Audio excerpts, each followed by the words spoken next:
reka mbarogoye gatoya ibyo Bruce amaze kuvuga bisaba iki ntabwo nabyumvise neza monetisation ya social media y'imbuga nkoranyambaga ikibazo rero abantu bahura nacyo mu Rwanda ni iki kuki ugomba kwita undi muntu w'ahandi kugira ngo ukore amafaranga atari mu Rwanda ikibazo ni iki niki ngo tugikemure Bruce ni ikihe kibazo gihari kuki social media hano mu Rwanda zidahinduka amafaranga uyu ni umwanya kuko n'urubyiruko hanze iki kintu kiri kuvugwa cyane murakoze nyakubahwa perezida wa repubulika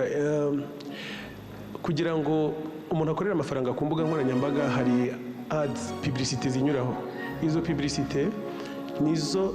dukuramo amafaranga ni ukuvuga ngo ibigo bije kwamamaza nk'urugero nasohoye indirimbo iyo ndirimbo sinzi niba mujya mubibona iyo mugiye mu bindi bihugu iyo ugerageje nko kuyikandaho hari akavideo gato gatambuka kamamaza ukabanza ukakareba abo bantu baba bishyuye ayo niyo mafaranga aza akagaruka akagera ku wakoze iyo content hano mu Rwanda rero bisa nkaho twese turi premium bisa nkaho twese twishyuye kujya tureba tutarebye publicity izo publicity ntabwo zijya zinyuramo muri ubwo buryo mu busanzwe yitwa Bruce Melody cyane ko akunze kwita 001 ndetse na Munyakazi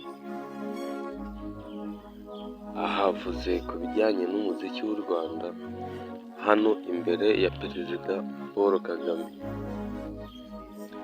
ibi bimufasha kumukundisha abandi bahanzi ndetse no kwerekana ko ari umuhanzi ukomeye nubwo atatinya kuvuga ko ari umuhanzi wa mbere ukomeye hano mu gihugu cy'u Rwanda abenshi ntibabihakana nkubwira ngo ni nuko dushoje ikiganiro mujye mwibuka kudukandira subscribe